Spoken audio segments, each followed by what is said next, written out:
Hey everyone, I'm Bill Kinney, and in this video I want to show you how to make a dynamic or interactive version of Pascal's triangle using this computer program that you see here, Mathematica. You might also want to check out my blog post about this at infinityisreallybig.com. Just for reference, I'm making this in late February of 2019 to help you look it up if you are interested. I'll start by just showing you the dynamic interactivity here that I'm making with the manipulate command in Mathematica, and then I'll try to spend the rest of the video explaining how to make this. So here is the end result. You've got this slider labeling the number of rows in Pascal's triangle that are showing, and I can play the slider, and you can see Pascal's triangle expanding, getting bigger and bigger, getting more and more rows up through the first 11 rows is what I'm showing right here. I can play it. I can also slide it back and forth like this. I can also step ahead like this or backwards like this. That's my dynamic or interactive version of Pascal's triangle. If I want, I can also change the number of rows to being the first 21 rows, and then it gets really big, and I need to make my Mathematica notebook wider like this to even see all the rows, and even that's not showing all of them.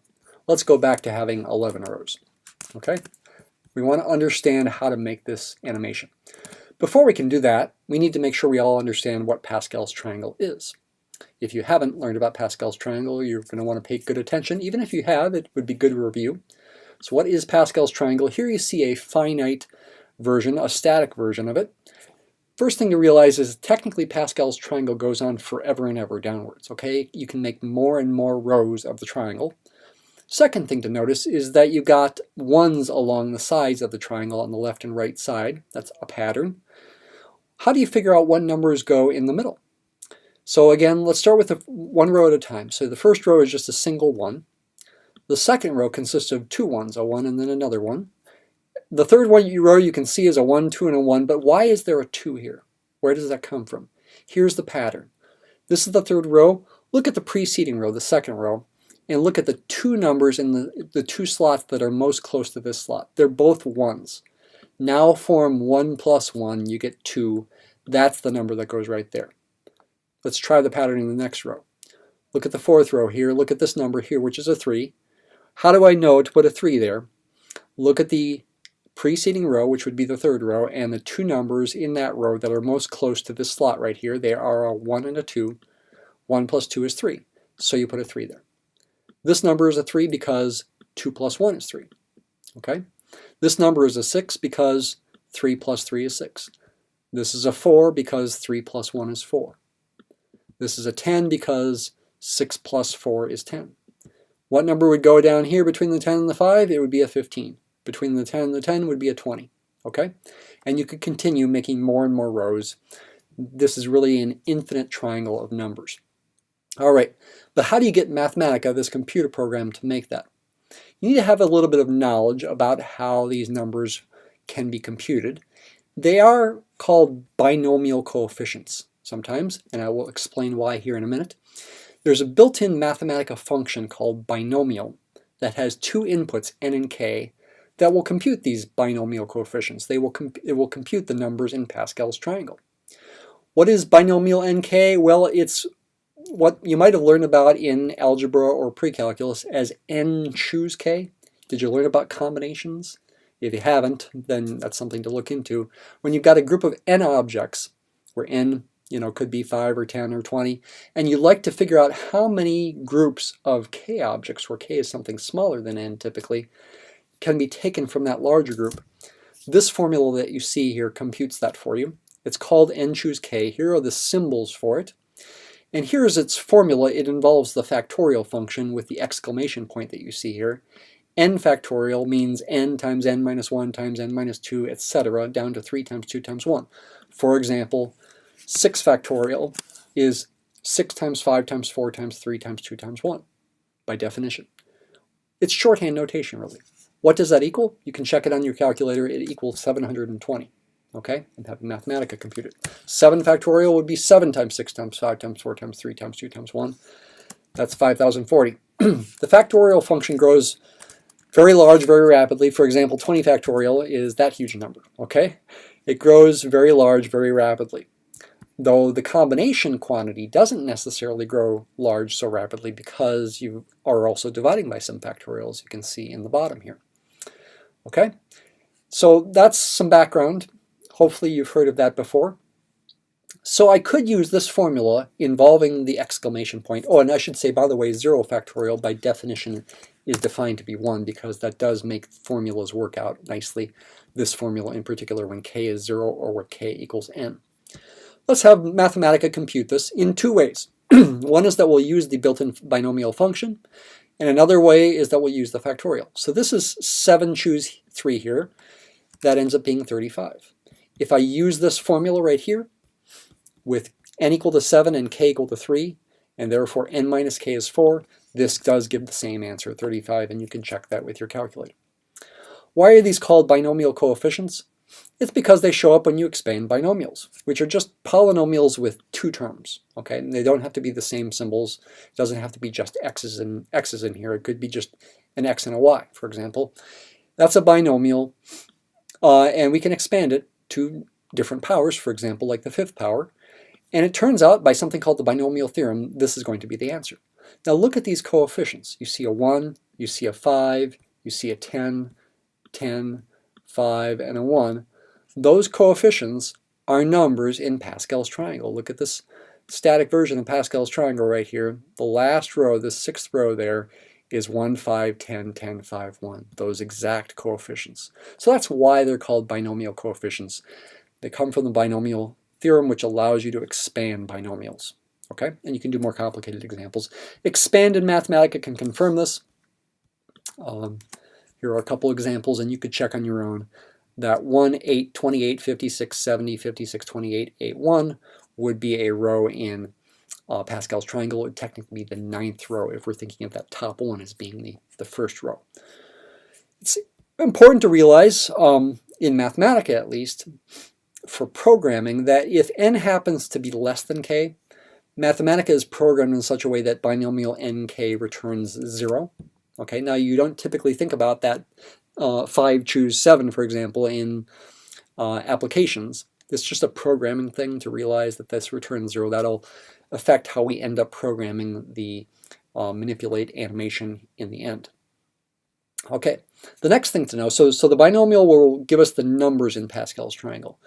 How do you get the rows? Well, the rows come from lists. What is a list? And how can a list be formed? A list in Mathematica can be formed with the table function. Here is the syntax. Table of, in square brackets, some expression that depends on some index here, some iterator, I, in this general notation here. That's going to vary from some minimum value to some maximum value, and the assumption here, the way table works, is that it's in increments of 1 unit at a time. Okay? So here are some different uses of table where the expression is an output from the binomial function. I'm using k here as the iterator instead of an I. It doesn't matter what symbol you use. K is, in this case, going to go from 0 to 5 in increments of 1. So the first value of k will be 0, then 1, then 2, then 3, then 4, then 5. In each case, it's going to compute a value of binomial.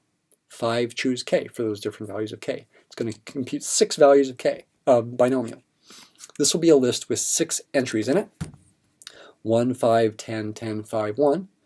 In Mathematica, a list is an expression that's got curly braces around it, or sometimes called curly braces, and commas between them. The entries don't have to be numbers. They can even be functions or graphs or things like that, but here they are numbers. These are the simplest kinds of lists.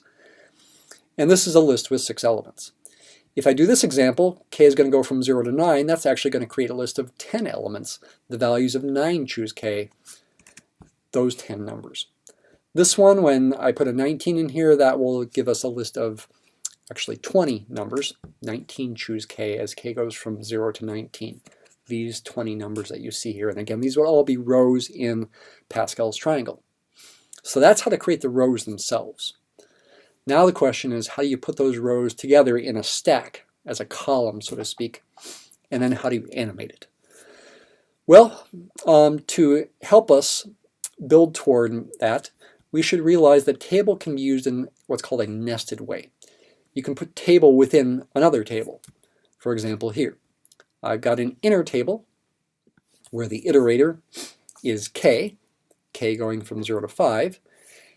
And I've got an outer table, a table there, and its iterator is n. n goes from 0 to 5. How does this work? Mathematica does the outer one first. N starts at 0. So this is going to compute the inner one when n is 0, which is a list of these values when n is 0. And k goes from 0 to 5. So it's going to give us 6 numbers when n is 0. Most of those are going to be when n is less than k then, and so by default we're going to get the output of 0. And we don't want zeros in Pascal's triangle, so this is not going to be quite right, but it's a stepping stone toward getting the right thing. Then n is going to go up to 1, and then we're going to get a list of these binomial values as k goes from 0 to 5. Again, we'll get 6 numbers when n is 1. A bunch of those will be 0 as well. But the ones that are non-zero will be values from Pascal's triangle, from the different rows. Let's see what the output looks like. There we have it. Here is the first list, computed when n is 0. And you can see you get a bunch of zeros because that's when k is 1 through 5. N is less than k. Then n is 1 right here. So this is 1, choose 0. This is 1, choose 1. Then when n is 2, the third row of Pascal's triangle, this is 2, choose 0, 2, choose 1, 2, choose 2. Different binomial coefficients. Then when n is 3, then 4, then 5. And you can see again the non-zero numbers in these inner lists. This is a list of lists here. The non-zero numbers are going to be the entries in Pascal's triangle. Before we try to get rid of the zeros, I should note that the same out could be obtained. Mathematica is programmed this way. You could obtain the same output without nesting. You can just use one table. Okay, here we have the binomial. In this syntax, now n comes first, whereas up here n came in the outer one.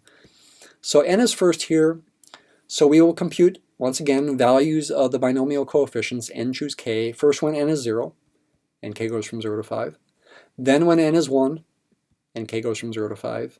Then when n is 2, and k goes from 0 to 5, etc. The last list will be computed when n is 5, and then k goes from 0 to 5. We get the exact same output as before. Okay, it's just a little quicker to type that. It's a little quicker for programming. Okay, but now we want to get rid of the zeros. But how? By being more careful. To realize, we're getting, each row in Pascal's triangle, the number of entries kept increasing. But here we have lists that have the same number of entries, 6 in each case. So we don't want k to go from 0 to 5. Instead, we want it to go from 0 to n. Okay? So first, when n is 0, k will go from 0 to 0, giving us one value of k. We'll compute 0, choose 0, which is 1. That'll be the first row of Pascal's triangle. Okay? Then n will be 1. And k will go from 0 to 1. 2 values. That'll be the second row of Pascal's triangle. 1, choose 0, and 1, choose 1. Binomial 1, 0, binomial 1, 1. Then n will be 2, and k will go from 0 to 2. So here we're going to keep getting bigger and bigger inner lists in our overall list. Here's the output. Just like I said, the first list is when n is 1, n is 0, k goes from 0 to 0. Then n is 1, k goes from 0 to 1. Then n is 2, k goes from 0 to 2, 3 outputs. Then n is 3, k goes from 0 to 3, which is 4 outputs. Then n is 4, k goes from 0 to 4, which is 5 outputs. Then finally, when n is 5, k goes from 0 to 5, which is 6 outputs. Okay? And the zeros all went away. Now we want to try to display this as a triangle, put these in a column. That can be done with column. Okay? So this exact code goes inside the column function in Mathematica that will now display them as a column. It's just an output formatting command. But that's not so good because we'd like it to be centered. We'd like it to look like the triangle that I first showed you. Well, you can add an extra option, center, right there within column after a comma, and it will now center the output. Okay? So now we've got our static version of Pascal's triangle. Again, you got the commas in there and the curly braces, so it's not quite as nice looking as this thing here. But again, to program it to make that output, it's a little too much pain for us. It's a little too far afield and difficult.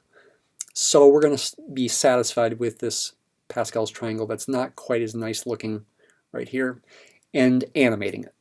How do you animate it? This is the final animation right down here. We need to use manipulate to make it dynamic, interactive, animated. I need an animation parameter. What happened at the top, at the beginning of the video, I had rows as the animation parameter. I played it, and the number of rows kept increasing.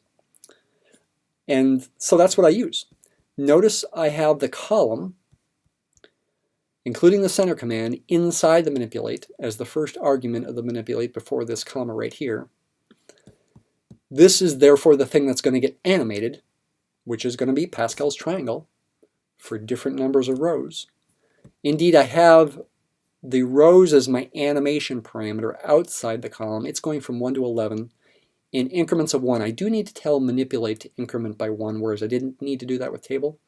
That's because manipulate by default makes the animation parameter continuous, but I only want discrete whole number values for the number of rows, so I need this extra 1 there. The label style large just makes the rows large in the output. The key thing here is that I put the animation parameter in here with a -1 there. Why -1? Because, well, when rows is 1, I want n to go from 0 to 0, because that's where that first row, which is just that first 1, is a binomial coefficient when n is 0. 0 choose 0, which by definition is 1 because it makes things work out nicely. So the animation parameter would go in here like this. So what we see then is the output. The number of rows is the animation parameter. I can play it. It goes from 1 to 2 to 3 to 4 to 5 to 6, etc. up to 11. And I see the first 11 rows of Pascal's triangle in this form, which includes numbers at the very bottom that would be the coefficients of expanding x plus y to the 10th power. Okay, that's why I chose 11, is so that I have an x plus y to the 10th power at the end. And again, I can play it. I can also step it forward or step it backwards. Or I can play it. It is interactive. I can also just move the slider back and forth. Okay? So even though it doesn't look as pretty as you might like, it is dynamic, it is interactive, and I think it's a pretty neat use of Mathematica. Thanks for watching.